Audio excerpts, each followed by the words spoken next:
Certainly, at the center of that response, of course, is what we saw from central banks and the way that we've seen the reaction in the rates market as a result. Let's talk a little bit more about that dynamic in markets today. Let's bring in Priya Misra, Managing Director and Global Head of Rates Strategy over at TD Securities. Priya, great to talk with you this morning. Let's just start with sort of how you guys have thought about the move we've seen at the longer end of the Treasury curve, 10 years specifically, getting a lot of attention from the equity folks like us, and what you've made of this rally that we've really seen over the last few months, maybe a stealth rally to some extent. Sure, but I think it did accelerate post the June FOMC. So we've actually been calling it the counterintuitive taper tantrum. The Fed talked about starting the discussion about tapering, and yet long end rates declined. Exactly opposite of what happened during the taper tantrum in 2013. I think the market really is reassessing, or investors are reassessing the Fed reaction function. I go back to the earlier point that Julie made. Is the market sort of overcrowded? Did we all think we figured out the Fed and put on that reflation trade? I think positioning was extremely crowded in the reflation trade. Higher long end rates, steeper curve, high inflation expectations, and they've all been getting unwound. And then I think it became a case of sort of price action driving the market. So I think it started with a hawkish Fed and a reassessment of exactly how hot are they going to let the economy run. And I think there's genuine questions of how quickly can the Fed exit or reduce policy stimulus with structural impacts of COVID on the economy. And I think, which is why the long end has led the move. It hasn't been the front end. We've actually moved the timing of the hiking cycle sooner, but we've really lowered how high the Fed can hike. I mean, the market's pricing in less than 1.5% on the funds rate 5 years from now.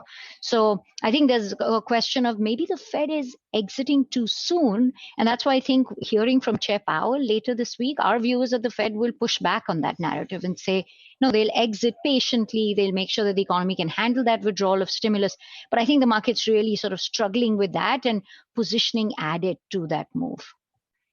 So given that, if that's sort of the scenario that the market is painting versus the scenario that Jay Powell would like to paint, Priya, what do you think the reaction is going to be in the market, not just to the Powell testimony, but also to the CPI numbers?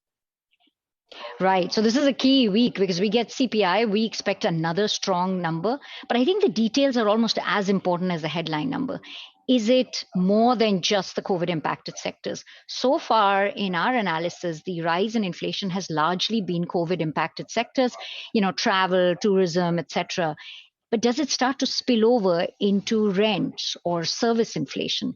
And if it does, I think it makes the job much harder for Chair Powell or for the Fed in general. But if inflation remains high, driven by COVID impacted sectors, I think that narrative of transitory inflation remains. And then what we wait to hear from Fed Chair Powell is, how quickly do they plan to exit? What are they looking for in terms of transitory inflation? And even on the labor market, where the numbers have been strong, but I would say labor force participation not rising is concerning. So is the Fed giving up on the thought that labor force participation will rise? I think these deeper questions, even on the labor market and inflation, is what we'll be watching beyond just his view on, Fed policy. Priya, for the layperson in the markets, when they ultimately get that release or that statement from the Fed that they are in fact tapering their bond purchases, what do you think the market reaction will be in the bond market and then secondarily in the equities market? Sure. So I think ultimately it depends on, is it priced in or not? Our view is that the Fed has been saying that they will provide plenty of advance notice before tapering. So if it's well priced in, technically there should not be much of a reaction. But now I know your follow-up question will be, if they were to signal tapering, what's the reaction? So maybe not at announcement, but whenever that signal happens. I think it depends on the context of the overall economy. I think what we've heard in the last couple of weeks is the market saying we're not ready for tapering. And so if tapering is announced right now, with still questions about, is inflation really transitory? Is the labor market picking up? Why are more people retiring than people re-entering the labor force? If those concerns are still there, I actually think tapering could mean lower long end rates, because the thought process might be that the Fed is exiting too soon. Our view is by the time the Fed announces or signals tapering, that the economy shows signs of resilience. Inflation has actually started to pick up on the more persistent sectors. So the market can have more faith that the Fed is exiting right on time. So it's this, are they tapering too soon or too early? I think that's what will drive that reaction, not just for rates, but also for equities. I think equities can handle tapering just fine, as they did in 2013, if the economy looks like it can handle a gradual withdrawal of stimulus, not if it's too early. Priya, it feels like the past couple of weeks, past month, kind of blew up people's forecasts for where we were going to see yields. I'm curious, given what you're saying, where you see yields at the end of the year. So we are looking for higher rates, and you might find that counterintuitive if I'm saying we expect the Fed to sound more patient. But if you look at the move, it's been led by the long end. It's been led by inflation risk coming down. If the Fed is able to signal a gradual rise in or removal in accommodation, and the economy stays strong, and third important assumption is that we do expect more fiscal easing. We expect the bipartisan plan to pass, and through reconciliation for the Democrats to get through another package, their family's plan essentially. Then it's going to mean more supply, more growth stimulus into next year.